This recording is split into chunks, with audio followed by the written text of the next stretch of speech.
Welcome to the J. Kim Show, Hong Kong's very first podcast focused on entrepreneurship and investing in Asia. Join us as we survey the land and discover the greatest companies and most profitable investment opportunities in Asia. If this is your first time listening, thank you for stopping by. This podcast is produced every week with the goal of providing actionable insights to you, the listener, with every single episode. And now, on to the show. Today's show guest is Ben Joffe, and he's a general partner at Hacks, the #1 acceleration engine for hardware startups, and the most active hardware investment fund in the world. He spent over 16 years in Asia, China, Japan, and Korea, and is now based in Shenzhen. Ben is also an angel investor, an active public speaker, and writer, always covering hardware trends globally. In today's episode, we talk about some of the big trends that he sees sitting front row seat in China and discusses a new perspective that entrepreneurs should consider when thinking about joining a particular startup ecosystem. All right, let's get on to the show.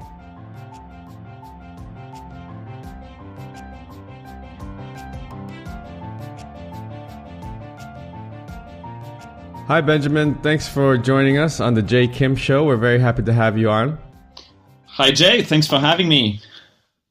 Sure, no problem. It's funny because we are both based in Asia, but right now we are both at odd hours of the day because I know that you're spending some time in Europe. So we appreciate you taking the time to come on the show. We've had a great couple months, with the Rise conference, 2 months ago in July. And I think there's a lot of momentum right now in the space and just in early stage investing in general and in hardware and software. So I'm excited to have you on the show. Maybe you can give us a quick introduction. Who is Benjamin Jef and what do you do for a living? Sure. So I'm a partner at an investment company called Hacks. We're an investment company specialized in the hardware and IoT early stage startups. We run an accelerator program in Shenzhen and another one in San Francisco, and we try to be a full stack accelerator to support basically startups from the very first prototype all the way up to scaling. And so far we've done about 200 investments.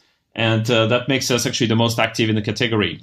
So quickly about my background. So I've been in Asia since the year 2000. I worked in Japan, Korea, China, Hong Kong, a little bit Singapore, Malaysia.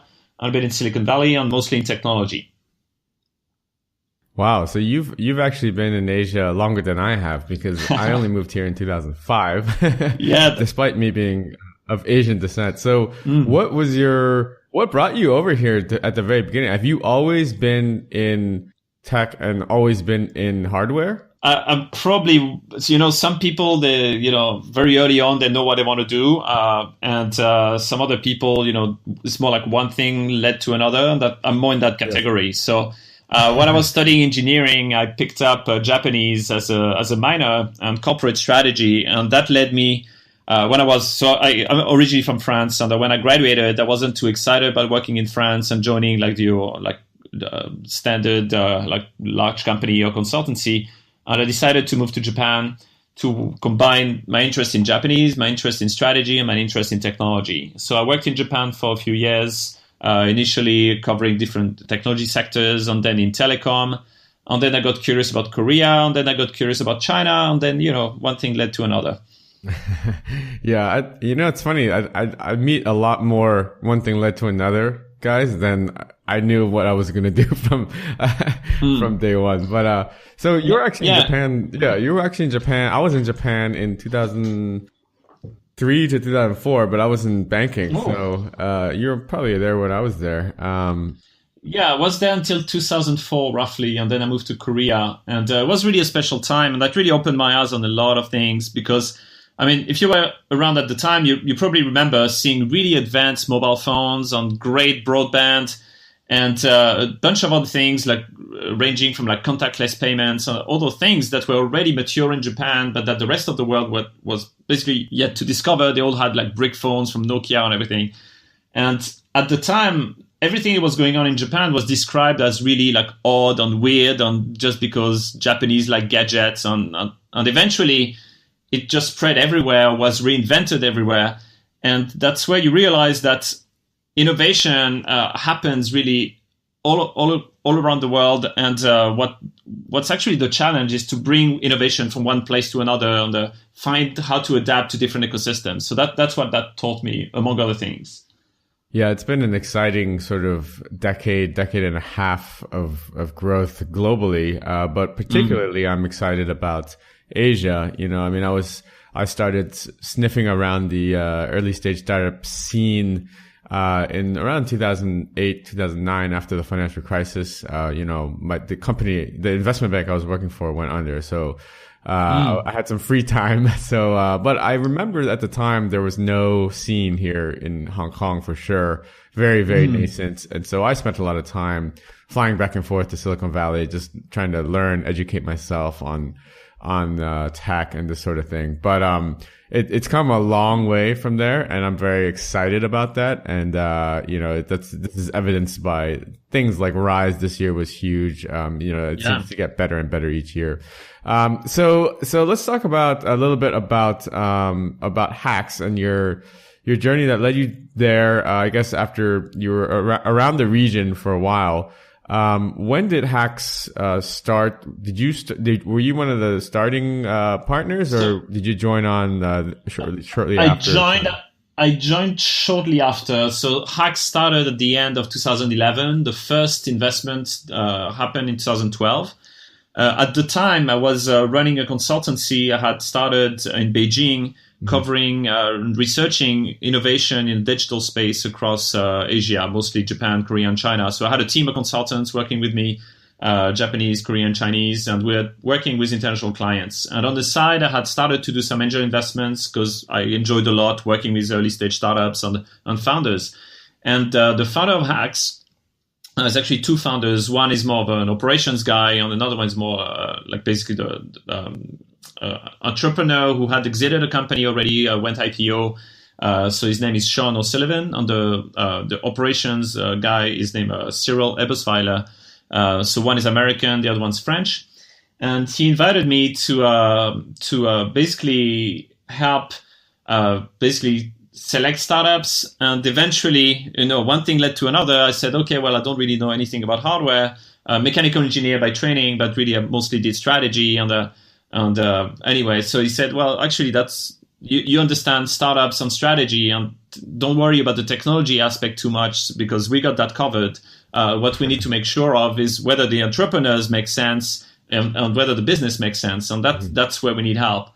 So I started to help first select companies, and eventually basically roped me into the whole program. And I moved to Shenzhen, and I discovered the ecosystem, and I was just blown away. Like what I had seen in Japan with the mobile revolution, what I had seen in Korea with the broadband and online gaming and social networking revolution, all those revolutions were eventually very, very local. But in Shenzhen, here was for the first time an ecosystem that had really direct global relevance.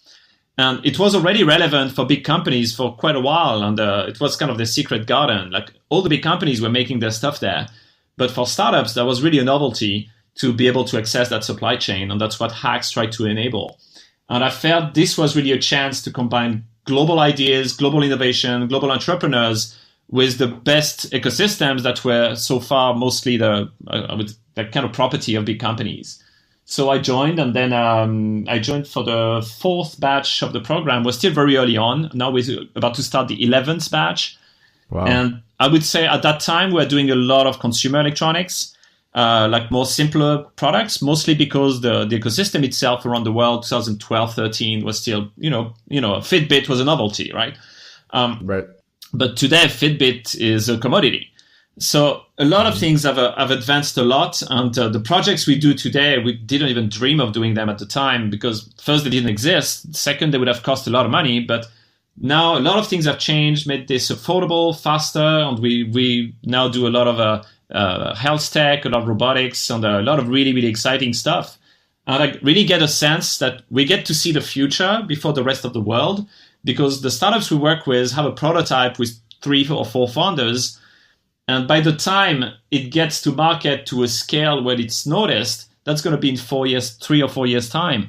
So, the future is not evenly distributed, right? Right. That's a good point. It's funny, Ben, when you talk about investing into startups, I think there's a funny bias for people that aren't that familiar with hardware. They shy away from it. So I'll just take from my personal experience. When I was, I did a handful of angel investing, and I do a little bit of investing with a partner now, but it's very we don't do that much anymore. But when we were actively seeking out investments into companies, I think it's just a natural bias for people to think that, hardware, it takes a lot longer to push to market. And whereas software, you can, it's all theoretical, and you can kind of pump up the valuation, and you can hope for a quick win that someone will pick it up. And I think that's just it's a naivete of an investor before they actually learn about hardware. But the cool thing about hardware, I always thought, was it's hardware. It's like you can actually get a physical product. And I think that's probably one of the reasons why crowdfunding took off. Pretty popular. It's very. I agree. Like, hardware is very appealing because it's tangible, and I think probably deep down we're still kind of apes and we like to touch things. But also, if you actually want to act on the physical world, there's no way around. Like, you cannot just clicking on an app act on the world. There has to be a physical object. Even when you click on to call an Uber, a car comes in, right? Right. So there has to be some physical manifestation to really have impact on the world. So I think that's the appeal of hardware. On top of that, you can act on the physical world. You can act on the human body with now digital therapeutics. We can talk about that later. But I agree with what you say, that essentially most people who are not familiar with hardware tend to shy away from it. And for us, it's both a blessing and a curse. It's a blessing because that means we have very little competition. Because people are so afraid of it, and also they're afraid of it because they don't really have a lot of value add or control or ability to understand what's going on. But because we're right in the middle of the world's biggest component market, the world's biggest electronic supply chain, and because we've done already 200 investments, we learned a tremendous amount that even normal VCs who do like 10 deals a year might do one hardware deal per year. Right. Like, what's the speed of learning when you have that little volume? It's impossible. So the benefit for us is that we get great deal flow because of the visibility. We get great value add because of our location, our know-how, our ecosystem, or the hundreds of founders that we connect to each other. But the challenge is that when the startups try to go and raise outside funding for seed or Series A, they have to basically have de-risked their business as much as possible. In addition, you're right that hardware typically takes more time than software, even though it depends. For example, I worked in gaming. If you want to make a good game, to make a prototype of a game, okay, you can hack something ugly over a weekend. Then a little bit cleaner prototype is 3 months. To make a decent game, not a AAA, but decent game, maybe a year development, and then 6 months of tuning of the monetization. That's a year and a half. Right. So that's about the time it takes to build a hardware product on average. And if you think of software, it looks easy because when you launch, you're actually launching a prototype, and then people generally clean up the front end. And then they do what's sometimes called the great rewrite, where they rewrite the entire backend because it was never built for scale, because it would be too it would be too expensive to build for scale from day one. In fact, it's something you don't see, but it's happening in the background for almost every startup out there. So they rewrite the entire backend, sometimes multiple times, and that actually means that to get a mature product, it takes also probably 1 or 2 years. So it's interesting, but I'd say with hardware that it's much more visible, and you have like cut off events such as when you finish your design for manufacturing, then you have a spec freeze. You can't change things so easily. There's stuff you can change when you do over-the-air updates with software, but the hardware itself is kind of done, and you have to kind of live with it, or you can iterate sometimes, make some tuning with different batches, but overall, you have to accept that this is the way it's going to be for some time. That's a good point, Ben, because you're really you're raising the standard of your minimum viable product, right? You can't just push something out to market that looks bad, aesthetically even, right? For hardware. Yeah. So. Yeah, absolutely. I think Apple raised the expectations of people. People expect Apple quality products, even when you're a tiny startup with 3 guys and $500,000 in funding. It's tough for early stage guys. And on top of that, it's not just the design. There's all sorts of certification for electronics because hardware can kill. In fact, so it's potentially dangerous. So it depends on the product, but it's there's, I'd say, higher expectations, higher requirements, and it's also means it's a more difficult thing to do, but it also means it's you have less competition. When you do a photo app overnight, you can have 100 competitors just do almost the same because your product is very, very out there and visible unless you have some really complex algorithms in the background. But other than that, a lot of consumer web and consumer mobile has almost no barrier of entry. Right.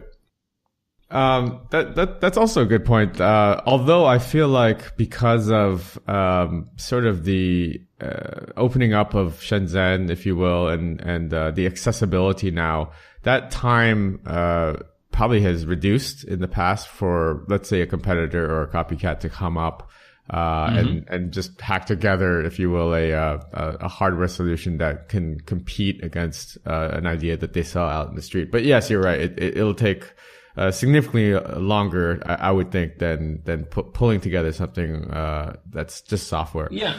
So what you say about copycats is a question we get very often, and obviously that we care a lot about as investors. And the reality is that out of our 200 investments, we had almost 0 copycats, and the reason is that for most of them, the complexity is actually in the software, and a factory can replicate your electronics, can replicate the form factor of your product. But if you have a robot that does something even a little bit smart, it's actually quite difficult and almost pretty much impossible because there's science and research that factories don't have as a skill set. So it hasn't really been a problem. The stories you hear about copycats is generally for very, very simple things like a fidget cube or some other reasonably simple products. Right. The ones you see on the street, pedaling around in Hong Kong. Yeah. So Ben, maybe you could give us some insight to the listeners that maybe the aspiring entrepreneurs that possibly are looking for funding from your company, from your fund.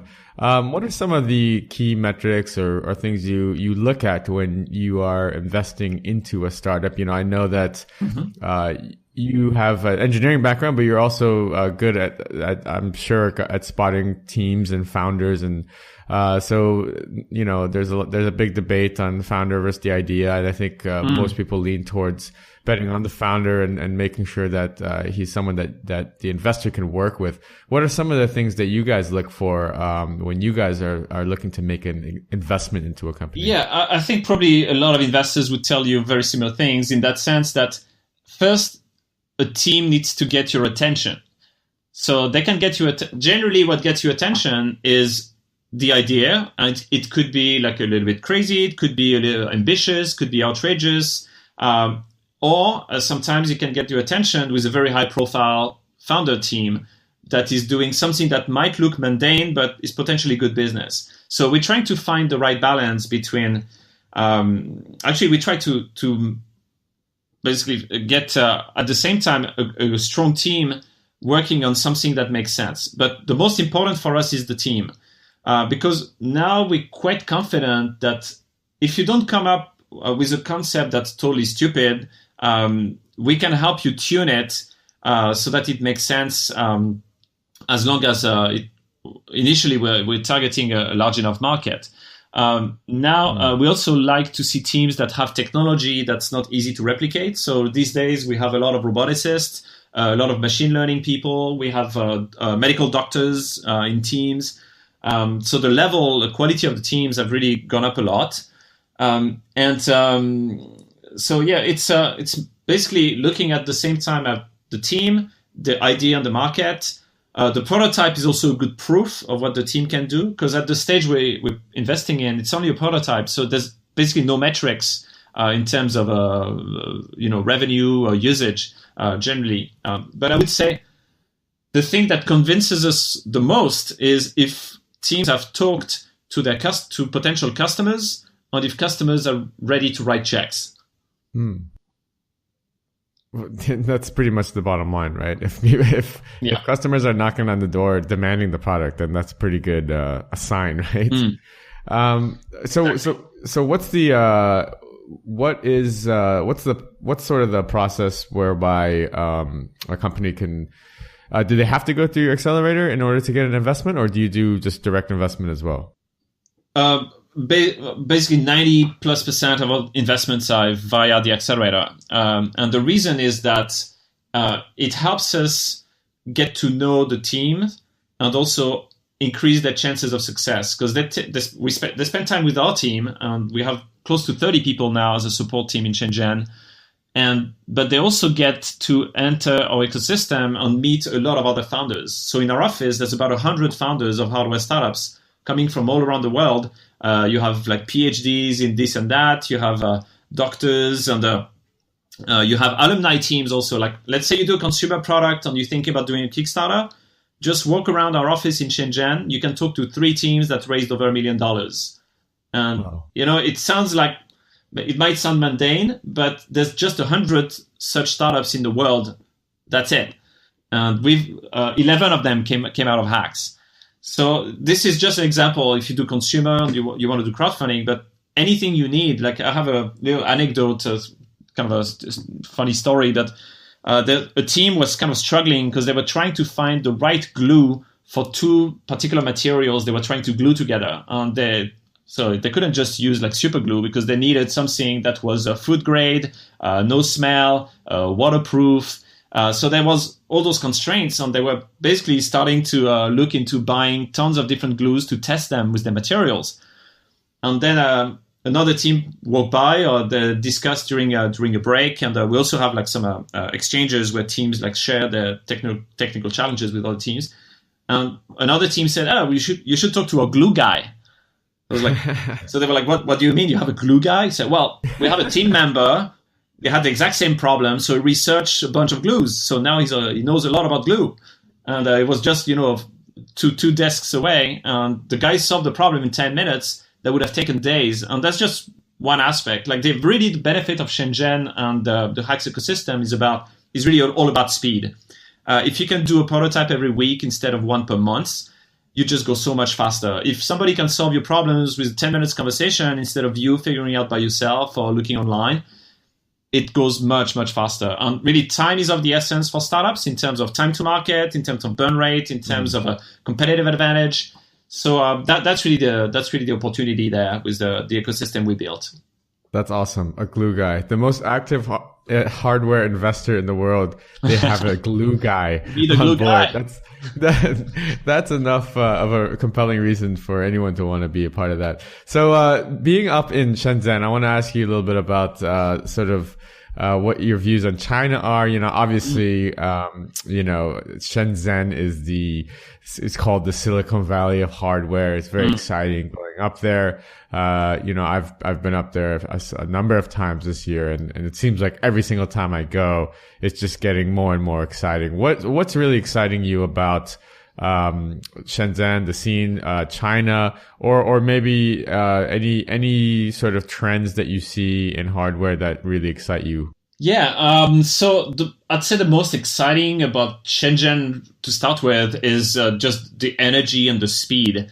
And as you mentioned, like every month after month is getting better. The ecosystem getting more entrepreneurs, more cool startups. The suppliers, the whole supply chain is improving very, very fast. And there's also like a pretty good support from the local government to actually encourage that, so that they're very welcoming to startups, and that's great. Overall in China, I think there's just an incredible entrepreneurial energy. The country is still growing really fast. There's now lots of engineers. The infrastructure for technology are built. You have great mobile networks, great internet networks. So in terms of ecosystem to deliver services, it's amazing. And also because of the incredible resources they have to build physical products, being the factory of the world, it's actually a really great chance to combine the strengths in software, the strengths in hardware. And most of the companies in China are targeting the Chinese market, and we do invest in some of those too. But what I find particularly exciting is to see that China is actually giving birth to globally innovative companies, and the front runners of that. So on the software side, are like guys like Tencent, Alibaba, Baidu. But I'd say among the most interesting on the hardware side, everybody knows DJI, but not everyone knows it's from China, and it's the global leader in imagery drones, and it's a really innovative company. And I think it's just a front runner. There's a wave of because it's a 10-year-old company already. The wave that started 5 years ago hasn't yet been that noticed overseas, and will start to be. And the wave that's starting this year is going to be noticed in 3-4 years. It's an incredible amount of innovation that's coming out of China, and that's actually what's interesting, that they're not trying to sell it as a Chinese thing. They're trying to be a global innovation. Right.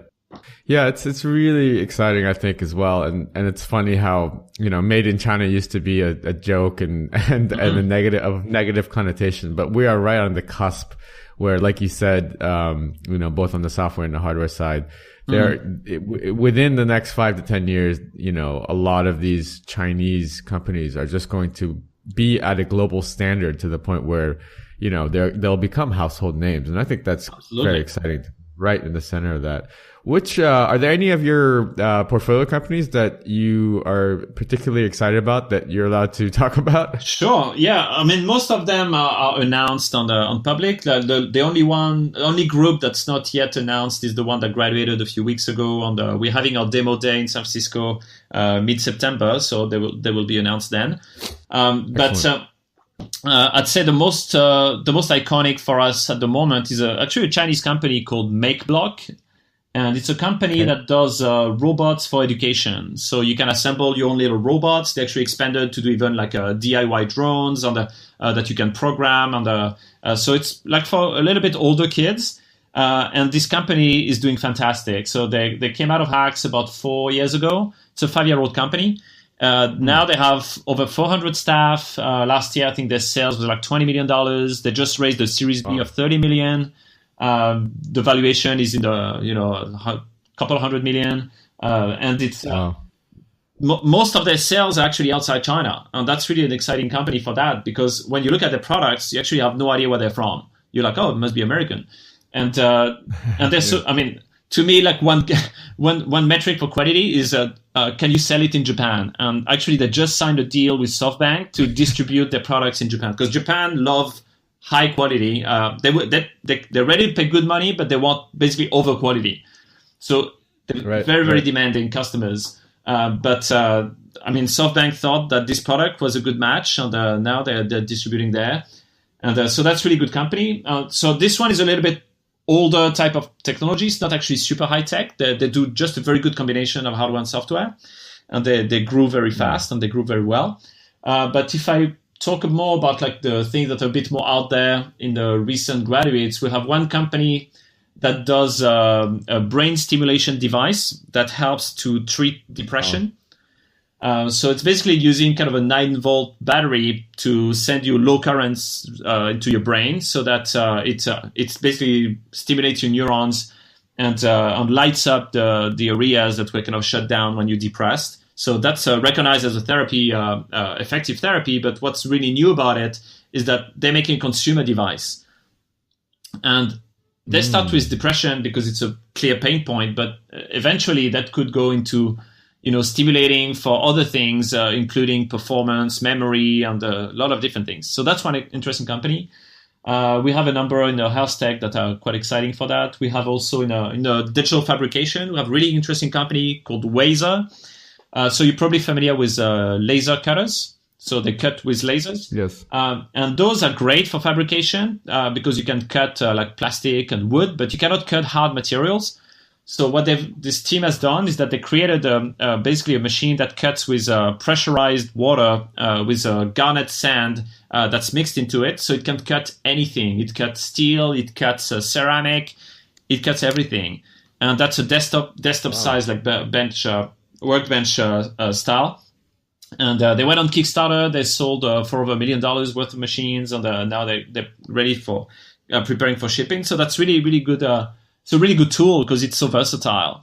And now it means you can work with any material without having to rely on outside factories. So it's really, really interesting for digital fabrication.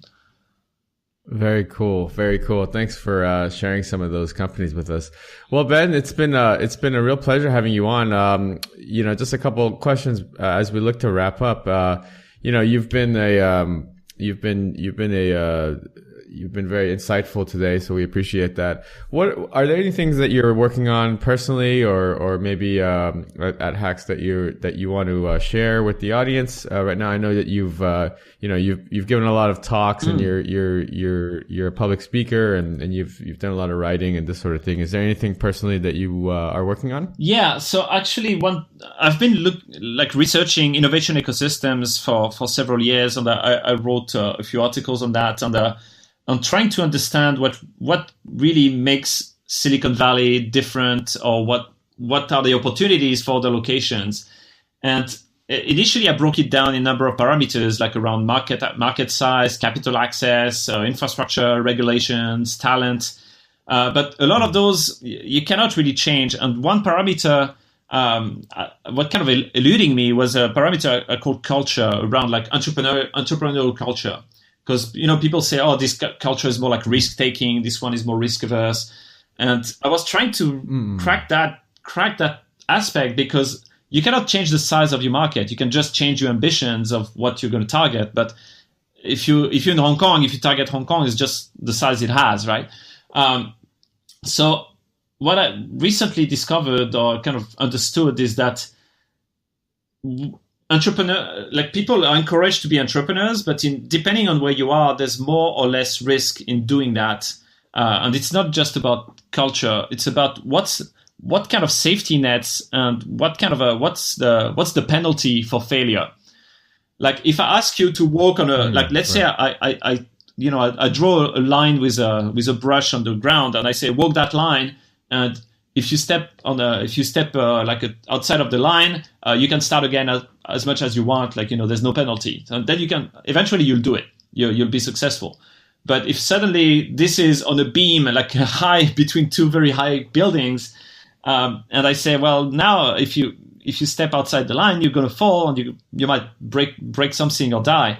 And that's basically, I think, what happens in a number of ecosystems, that there's no safety nets. And I think Japan is one of those where if you quit your job and you do a startup, then you become some kind of an outcast, and it makes it very, very difficult for you to find a new job. And during the time you're doing a startup, you maybe also don't have a lot of regulatory safety nets. So encouraging people to be entrepreneurs without having understanding of the safety nets around them is kind of I eventually feel it's kind of irresponsible.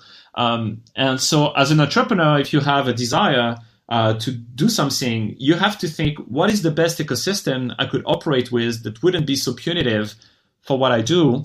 And how can I surround myself with as many capable people as possible? Because this is what also is going to help you succeed. The more networked entrepreneurs are the ones the most able to solve all the problems and learn all the skills they need to learn. So I think this is something to keep in mind if you're kind of a aspiring entrepreneur. If you want to do fashion, if you want to learn fashion, you go to Paris, you go to Milan, you go to New York. If you want to do stand-up comedy, you go to maybe LA, New York, Montreal. If you want to do movies, you go to Hollywood. And if you want to be an entrepreneur, look at what your current ecosystem is offering you, what kind of support system exists, and how what's the penalty for failure. And if it's not suitable, maybe consider if there's ways to access a better one. So that would be kind of my takeaway advice for aspiring entrepreneurs here. That's a topic. That's a topic I really that's great, man. Interested in and care about, because I'm from France, and I've seen the ecosystem in France change radically in the past 5 years. It was very risk averse, but about 5 years ago, suddenly there was a wave of entrepreneurship. There was like good role models, supportive regulation. And I think what really changed everything is that big companies started to realize that those startup people were kind of assets to have, to hire. Like if you hire somebody from a failed startup, they know both sides. They get to know your company, and they know the startup world, so they can help you access this innovation from outside. So I think that's one of the keys to energize an ecosystem, is when you start to see more crossovers between corporates and startups. Yeah, I mean, well, as entrepreneur, as well as any successful entrepreneur, that failure is essential, is necessary if you want to eventually succeed, right? You learn the most from these failures. And you bring up that's really interesting, the perspective that you look at it, because I think that Asia, and you being here, is actually, it's very fitting for you to be monitoring this, because Asia has traditionally always had issues with the fear of failure and challenging authority, right? And these are two things that are culturally very inherent in for Asian entrepreneurs or aspiring entrepreneurs. So it'll be interesting to see how this all changes, and maybe hopefully something like what happened in France happens here, where in 5 years from now we'll be sitting around laughing about it and saying, "Hey, we saw the change." Yeah, happen, you know, the real paradox there is that countries that actually have high growth, like China, India, they don't have a problem with entrepreneurship. They have almost too many entrepreneurs. The problem is actually more in developed economies, because it's so stable that people are afraid of leaving their job because there's a penalty for doing so. If you can't go back, if you can't get another job, because the default result of a startup is failure. And because of that, there's not enough entrepreneurs to provide a support system so that there's less failures. So the strange thing is that because of that, if education ramps up in those countries, particularly in China, you will actually end up having more innovation in developing markets, because entrepreneurship is more natural. Because if you join a large company, an established company, you feel that you're missing out on the action. Right. We're all waiting for that shift to happen globally, but that's a great point. Well, Ben, thanks so much for your time, man. It's been really good catching up. Last question is, where can our audience listening in find you, follow you, connect with you, and maybe learn a little bit more about Hacks? Sure. So for Hacks, it's very easy. You go to hacks.co, hax.co. As for myself, I tweet at Benjamin Jef, so just my name. And I also write some articles on Forbes, on TechCrunch, around IoT, innovation, ecosystems, and things like that. And I also recommend to take a look at some of the videos we put out and some of the presentations. So we just released a big report about hardware trends. It's over a couple hundred pages. We had, I think, about 20,000 visitors so far. And it's kind of an annual report we publish, and that basically where we share our view of the hundreds and thousands of companies we see and where we think things are heading. So this one can be found either on SlideShare on our account, or on hacks.co/hardware-trends. Fantastic. We'll definitely link that up in the show notes. Great. Well, thanks so much, Ben. We appreciate your insights, and we'll catch up soon when you're back in the region. Excellent. Well, thanks for having me. All right. Take care. Cheers.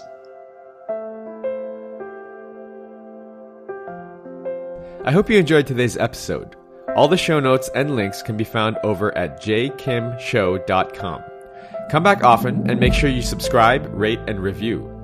Don't forget to join us next week for another exciting episode of The J. Kim Show. I'd love to hear your comments. You can find me on Twitter at jkimmer, JAYKIMMER. See you guys next week.